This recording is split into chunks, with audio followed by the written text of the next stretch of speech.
کیا یہی وہ شخص ہے جو آپ کو مطلوب ہے؟ پاکستانی فوجی کمانڈو نے ایک نوجوان کو اپنے شکنجے میں کس کر اس کا چہرہ امریکی ایف بی آئی ایجنٹ کی جانب موڑتے ہوئے پوچھا۔ امریکی ایجنٹ نے فوراً جیب سے ایک تصویر نکالی اور اسے اس شخص کے قریب لایا جس کا منہ پاکستانی کمانڈو نے دیوار سے لگا رکھا تھا۔ امریکی ایجنٹ نے اس نوجوان کی تیکھی آنکھوں، کان اور ناک کا بغور جائزہ لیا، اس کی انگلیوں پر زخموں کے نشان چیک کیے اور آنکھوں کے گرد جلنے کے نشان بغور دیکھے۔ اب کوئی شک نہیں رہ گیا تھا، حکام بالآخر امریکہ کو مطلوب ترین شخص کو گرفتار کر چکے تھے۔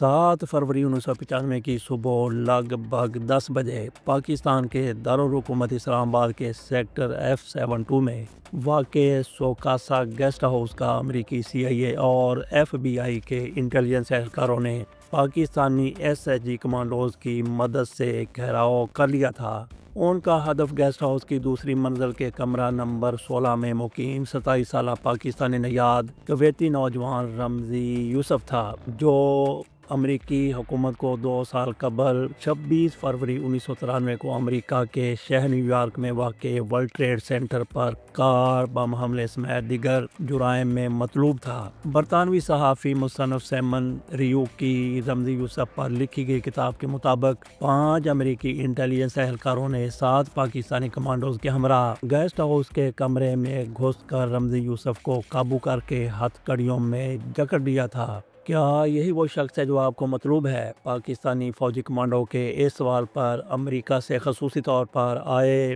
FBI ٹیم کے اہلکار جیف رینیئر نے جیب سے ایک تصویر نکال کر اس سے رمزی یوسف کے چہرے کا بغور موازنہ کر کے جلد ہی تصدیق کی کہ گرفتار ہونے والا شخص ہی امریکہ کو انتہائی مطلوب اسلامی شدت پسند رمزی یوسف ہے۔ در حقیقت رمزی یوسف 11 ستمبر 2001 کو القاعدہ کے عالمی تاریخ کے سب سے بڑے حملوں کے اصل منصوبہ ساز تھے، جس میں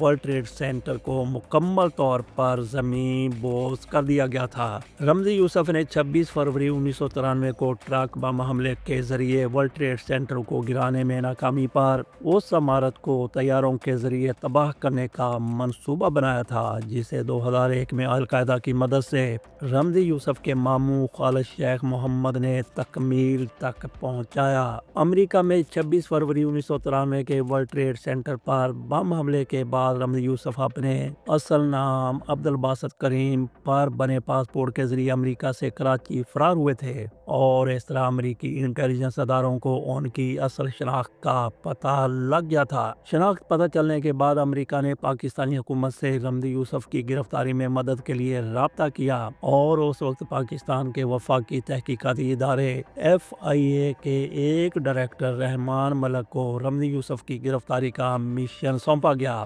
رحمان ملک پاکستان پیپلز پارٹی کے دور میں وفاقی وزیر داخلہ رہ چکے ہیں، اور اب وہ اس دنیا سے بھی کورونا کے باعث جا چکے ہیں۔ بعد ازاں ہونے والے تحقیق کے مطابق FIA نے بلوچستان کے دارالحکومت کوئٹہ میں رمزی یوسف کے ایک ٹھکانے کا پتہ لگایا تھا، مگر امریکی اور پاکستانی سیکیورٹی اداروں کی مشترکہ کارروائی سے محض چند گھنٹے قبل رمزی یوسف وہاں سے فرار ہونے میں کامیاب ہو گئے تھے، اور ان کی گرفتاری کا آپریشن ناکام ٹھہرا تھا۔ رمزی یوسف کی گرفتاری کے متعلق معلومات ان کی گرفتاری سے محض 4 روز قبل ان کے قریبی ساتھی اشتیاق پارکر نے اسلام آباد میں امریکی سفارت خانے کو فراہم کی تھی، اور انتہائی مطلوب شدت پسند کی گرفتاری میں مدد دینے پر اشتیاق پارکر کو امریکی حکومت کی طرف سے رمزی یوسف کی گرفتاری پر رکھا گیا 20 لاکھ امریکی ڈالرز کے انعام سے نوازا گیا تھا۔ بعد ازاں سیکیورٹی کے پیش نظر اشتیاق پارکر، ان کی اہلیہ اور بچے کو امریکہ منتقل کر دیا گیا۔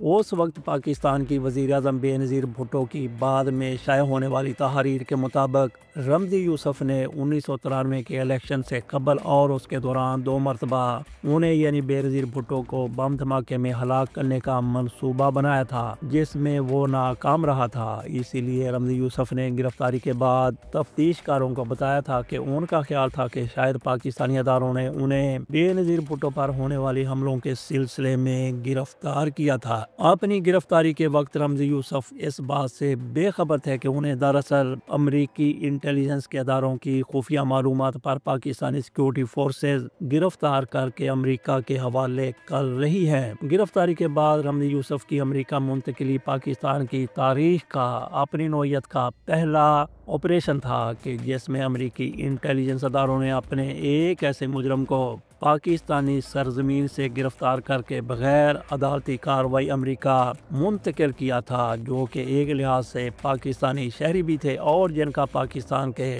بااثر سیاسی مذہبی حلقوں کے ساتھ گہرا تعلق بھی تھا۔ اسلامی شدت پسندی پر تحقیق کرنے والے مشہور فرانسیسی پروفیسر ولیور رائے کے مطابق رمزی یوسف کو پاکستان کے ایک مسلک سے تعلق رکھنے والے تنظیم کے ارکان کی پاکستان میں میزبانی حاصل تھی، جو ان کے ساتھ افغانستان میں ایک عسکری مرکز سے وابستہ رہے تھے۔ اس کے علاوہ رمزی یوسف کے ورلڈ ٹریڈ سینٹر کو زمین بوس کرنے کے ابتدائی منصوبے کو 2001 میں کامیابی سے مکمل کرنے والے خالد شیخ محمد کو بھی 2003 میں پاکستان کے بااثر مذہبی سیاسی تنظیم کے ایک سرکردہ رہنما کے راولپنڈی میں واقع گھر سے پاکستانی سیکورٹی اداروں کے توسط سے امریکی انٹیلیجنس اداروں نے گرفتار کیا تھا۔ اس سے رمزی یوسف اور ان کے خاندان کا پاکستان کے مؤثر مذہبی سیاسی جماعتوں سے قربت کا اندازہ لگایا جا سکتا ہے۔ رمزی یوسف کے علاوہ ایمل کانسی کو بھی پاکستان سے گرفتار کر کے امریکہ کے حوالے کیا گیا تھا اور ان کو سزائے موت سے امریکہ میں ہمکنار کر دیا گیا تھا۔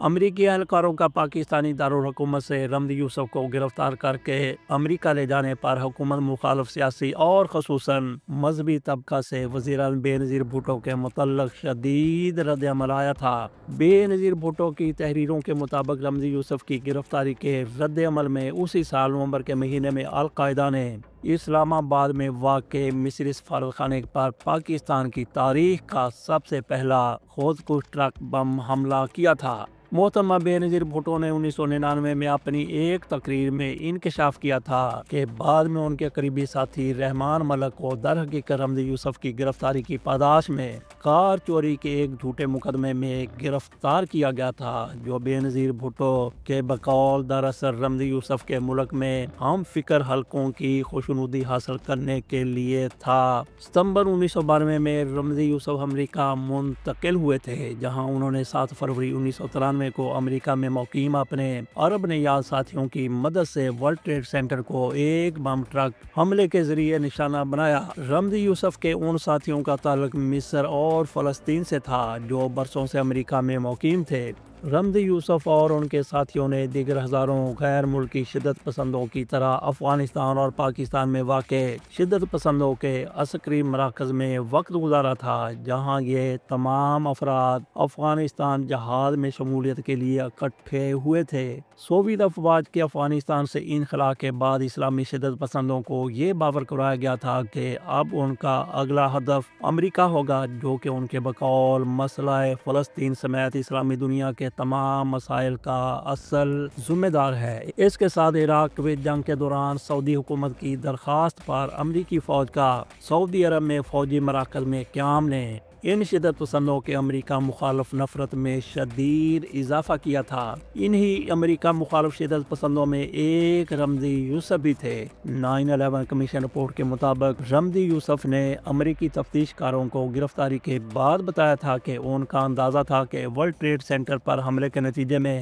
کم از کم 2.5 لاکھ امریکی شہری مارے جا سکتے ہیں، مگر ایسا نہ ہونے پر انہیں افسوس ہوا تھا اور یہ حملہ 1993 میں ہوا تھا۔ 9/11 حملہ جو 2001 میں ہوا تھا اس میں 3000 لوگ مارے گئے تھے۔ رمزی یوسف کی توقعات کے برعکس اس حملے میں فقط 6 افراد ہلاک اور 1000 کے قریب زخمی ہوئے تھے، اور ورلڈ ٹریڈ سینٹر مکمل طور پر زمین بوس نہیں ہو سکا تھا بلکہ اس عمارت کو انتہائی جزوی نقصان پہنچا تھا۔ یہ بات ہو رہی ہے 1993 کی۔ حملہ کے فوراً بعد رمزی یوسف فلائٹ کے ذریعے امریکی سیکورٹی اداروں سے کامیابی کے ساتھ بچ کر پاکستان آ گئے تھے، مگر ان کے امریکہ سے فرار کے چند روز بعد ہی ان کے شریک جرم سہولت کار ساتھی پکڑے گئے تھے، جنہوں نے یہ اطلاع دی کہ اس منصوبے کے ماسٹر مائنڈ رمزی یوسف تھے۔ اس کے بعد رمزی یوسف امریکی انٹیلیجنس اداروں کی انتہائی مطلوب افراد کی فہرست میں شامل ہوئے۔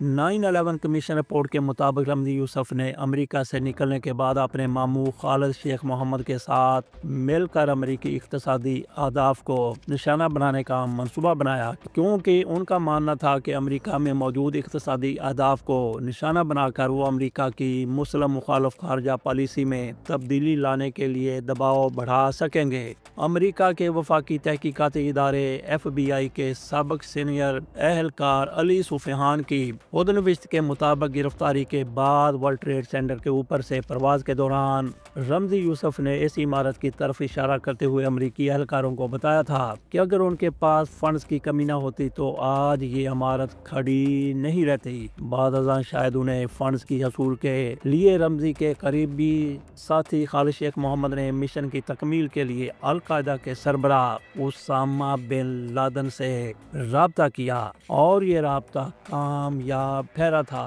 اوپلان بوجنی کا منصوبہ۔ امریکی ادارے انعامات برائے انصاف کے مطابق امریکہ میں ورلڈ ٹریڈ سینٹر پر حملے سے اپنے مطلوبہ اہداف میں ناکامی کے بعد 1994 کے موسم سرما کے اواخر میں رمزی یوسف نے خالد شیخ محمد اور دیگر 3 ساتھیوں کے ساتھ مل کر فلپائن سے پرواز بھرنے والے 1 درجن امریکی مسافر طیاروں میں بم نصب کر کے انہیں دوران پرواز اڑانے کا منصوبہ بنایا تھا۔ اس منصوبے کو منیلا ایئر یا اوپلان بوجنی کا منصوبہ بھی کہا جاتا ہے۔ اسی سال 12 دسمبر کو اس منصوبے کو عملی جامہ پہناتے ہوئے جاپان کے شہر ٹوکیو جانے والے ایک فلپائن کے مسافر بردار طیارے میں کامیابی سے بم نصب کر کے دھماکہ بھی کیا گیا تھا، مگر چند روز بعد 7 جنوری کو اس منصوبے کے آخری مراحل میں ایک تکنیکی غلطی کی وجہ سے اتفاقاً بم تیار کرنے کی لیبارٹری میں آگ لگ گئی۔ آگ لگنے کے اس واقعے کے بعد رمزی یوسف کا قریبی ساتھی عبدالحکیم مراد اپنے لیپ ٹاپ سمیت فلپائنی سیکورٹی اہلکاروں کے ہتھے چڑھ گیا، جس کی وجہ سے یہ منصوبہ تکمیل تک پہنچنے سے قبل ہی ناکام بنا دیا گیا۔ امریکی حکام کے مطابق منیلا ایئر منصوبہ کے تحت ہی رمزی یوسف نے 1994 کے اواخر میں امریکی صدر کلنٹن اور اگلے سال فروری میں مسیحی مذہبی رہنما جان پاپ دوئم کو دورہ فلپائن کے دوران نشانہ بنانے کی منصوبہ بندیاں کی تھیں، مگر یہ منصوبے بھی ناکام رہے تھے۔ القاعدہ اور رمزی یوسف کا تعلق۔ رمزی یوسف اور القاعدہ اور اس کے سربراہ اسامہ بن لادن کے نظریات اور ان کا پس منظر تقریباً ایک ہی تھا۔ دونوں ہی نے سوویت افواج کے افغانستان پر مجاہدین کے آپس کے تعاون سے جنم لیا تھا، جو کہ عبداللہ عزام کے قریبی حلقہ کے ساتھی تھے، اور اس جنگ کے اختتام کے بعد انہوں نے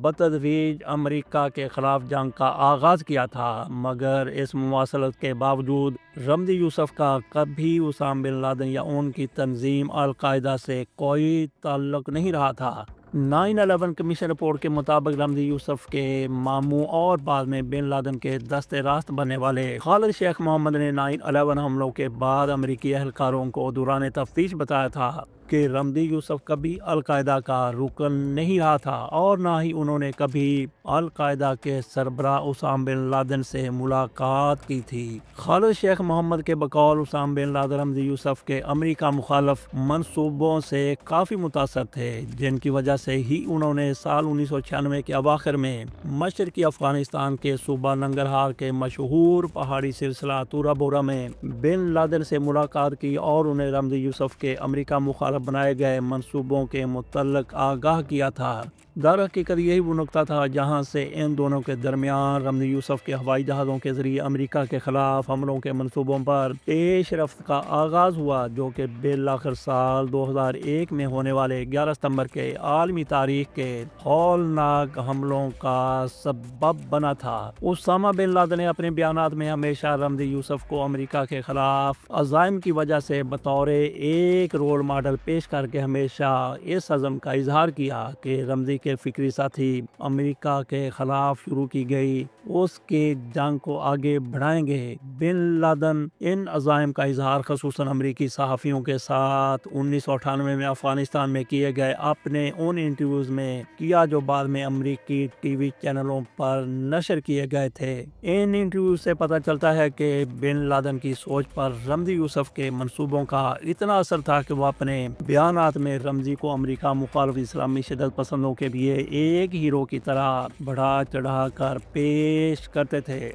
رمزی یوسف کون تھے؟ رمزی یوسف کا اصل نام عبد الباسط کریم تھا، جو مشرق وسطیٰ کے ملک کویت میں ایک پاکستانی نیاز گھرانے میں اپریل 1968 میں پیدا ہوئے تھے۔ ان کے خاندان کا تعلق صوبہ بلوچستان کے ایران سے متصل دور دراز سرحدی علاقے کے بلوچ قبائل سے تھا، جو کہ 60 کی دہائی کے اوائل میں کویت منتقل ہو گئے تھے۔ رمزی یوسف کے نانا کویت کی ایک بڑی مسجد میں پیش امام اور خطیب تھے، اور یہ گھرانے سخت مذہبی سوچ کے حامل گھرانوں میں سے تھے۔ بعد میں رمزی یوسف کے ماموں کویت میں اخوان المسلمین تنظیم کی شاخ سے وابستہ ہو گئے تھے، جہاں ان کے بڑے ماموں شیخ عابد اس تنظیم کی نوجوانوں کی شاخ کے سرکردہ رہنما بنے تھے۔ عابد شیخ اردن کی ایک یونیورسٹی میں اخوان المسلمین کے اہم رہنما اور مشہور فلسطینی جہادی مفکر ڈاکٹر عبداللہ عزام کے قریبی ساتھی بن گئے تھے۔ ڈاکٹر عزام 80 کی دہائی میں سوویت افواج کے خلاف افغانستان جنگجوؤں کی حمایت کے لیے عالمی سطح پر ایک مشہور کردار بن کر ابھرے تھے، جس کی وجہ سے عالمی دنیا اور خصوصاً عرب ممالک سے ہزاروں نوجوان افغانستان میں سوویت افواج کے خلاف لڑنے کے لیے پاکستان منتقل ہوئے تھے۔ ان دنوں ان کو مجاہدین کہہ کے پکارا جاتا تھا۔ ڈاکٹر عزام کی ایک کتاب کے مطابق شیخ عابد بھی اپنے بھائیوں اور بھانجوں سمیت عبداللہ عزام کی پیروی کرتے ہوئے افغانستان سے متصل پاکستان کے شمال مشرقی شہر پشاور منتقل ہوئے تھے۔ شیخ عابد کے گھرانے کے مذہبی افراد میں ان کا بھائی خالد شیخ محمد اور رمزی یوسف بعد میں امریکہ کے خلاف حملوں کی وجہ سے عالمی سطح پر دنیا کے خطرناک نام بن گئے تھے۔ مشہور مصری محقق اور صحافی یوسری فودا کی کتاب کے مطابق 1986 کے اواخر میں رمزی یوسف کویت سے پاکستان اور یہاں سے برطانیہ منتقل ہوئے، جہاں انہوں نے آکسفورڈ اور جنوبی ویلز کے تعلیمی اداروں سے کمپیوٹر انجینئرنگ کی تعلیم حاصل کی۔ دوران تعلیم رمزی یوسف اپنی سالانہ چھٹیاں پشاور اور افغانستان سے متصل پاکستان کے سرحدی علاقوں میں واقع عرب و افغان جنگجوؤں کے مراکز میں عسکری تربیت حاصل کرنے میں گزارتے تھے۔ 1991 میں تعلیم مکمل کرنے کے بعد رمزی یوسف مستقل پاکستان آئے۔ اس دوران افغانستان میں واقع کٹر مذہبی جنگجوؤں کے مراکز سے بم بنانے کی مہارت حاصل کی۔ خالد شیخ محمد کی تفتیشی رپورٹ کے مطابق رمزی یوسف نے افغانستان کے مشرقی صوبے ننگرہار کے مرکزی شہر جلال آباد کے قریب عرب عسکریت پسندوں کے ایک ٹریننگ سینٹر سے عسکری تربیت حاصل کی تھی۔ یوسری فودا کے مطابق اسی جنگ کے دوران رمزی یوسف اور ان کے ماموں خالد شیخ محمد کے مشرقی ایشیا کے ملک فلپائن میں شدت پسند تنظیم ابو سیاف کی بنیاد رکھنے والے عسکری پسندوں سے تعلقات بن گئے تھے، جو اکٹھے افغان جہادی لیڈر عبدالرب رسول سیاف کی تنظیم سے وابستہ تھے۔ یوسری فودا کے مطابق سال 1991 میں رمزی یوسف نے کئی دفعہ فلپائن کے چکر لگائے، جہاں وہ ابو سیاف تنظیم کے ارکان کو فوجی تربیت دیتے رہے۔ شاید اسی تعلق و شناسائی کی بدولت رمزی یوسف نے فلپائن میں 3 سال بعد کئی حملوں کے منصوبے بھی بنائے، جو کہ سب آخری مراحل میں ناکام ٹھہرے۔ گرفتاری کے 3 سال بعد 8 جنوری 1998 کو امریکی ریاست نیو یارک کی عدالت کے جج کوئین ٹھوس ڈیفی نے رمزی یوسف کو امریکہ کے خلاف 2 دہشت گردانہ کارروائیوں پر عمر قید، تنہائی سمیت $4.5 ملین امریکی ڈالر جرمانہ اور 280 ملین ان حملوں کے نتیجے میں ہونے والے نقصانات کے ازالہ کا معاوضہ دینے کی سزا سنائی۔ عدالتی فیصلے کے مطابق رمزی یوسف کو یہ سزا ورلڈ ٹریڈ سینٹر پر ٹرک حملہ کرنے، فلپائن میں 1 درجن امریکی مسافر بردار ہوائی جہازوں کو تباہ کرنے کے ناکام منصوبے کے کیس میں سنائی گئی۔ امریکی میڈیا میں اگلے دن شائع ہونے والی اس عدالتی کارروائی کی رپورٹ کے مطابق اس فیصلے کے بعد رمزی یوسف نے پہلی مرتبہ عدالتی کارروائی میں ان جرائم میں ملوث ہونے کا اقرار کرتے ہوئے امریکہ مخالف دہشت گرد ہونے پر فخر کا اظہار کیا تھا۔ امریکی میڈیا کے مطابق رمزی یوسف نے اپنے اس منصوبے کو امریکہ کی جانب سے اسرائیلی ریاست کی پشت پناہی اور اسلامی ممالک میں دخل اندازی کا رد عمل قرار دیا تھا۔ رمزی یوسف کو 2 بار عمر قید بغیر پیرول کے اور مزید 240 سال قید کی سزا سنائی گئی تھی۔ آج رمزی یوسف کہاں ہیں؟ وہ آج امریکہ کی ADX فلورنس جیل، جو سب سے زیادہ سیکیورٹی والی جیل ہے، اس میں قید تنہائی کاٹ رہے ہیں، جہاں ان کے لیے حالات انتہائی زیادہ مشکل ہیں۔ اس کے ساتھ اجازت دیجیے، اگلے ویلاگ میں ہم آپ کے سامنے رکھیں گے احمد کانسی کی رویداد، اس کو پاکستان سے کب اور کیسے گرفتار کیا گیا اور امریکہ لے جا کر اسے سزائے موت سے ہمکنار کر دیا گیا۔ کیا اس کا جرم رمزی یوسف سے بڑا تھا؟ ہمارے اسی چینل پر ملاحظہ کیجئے انڈین فلائٹ 784 کی 45 سال بعد واپسی۔ یہ جہاز کیسے غائب ہوا اور کیسے 45 سال بعد واپس آ گیا؟ اس میں سے ایک مسافر باہر نکلا، وہ اپنے گھر گیا، اس پر کیا گزری اور اس کے بعد وہ کہاں چلا گیا؟ یہ دیکھنے کے لیے یہاں پہ کلک کیجیے۔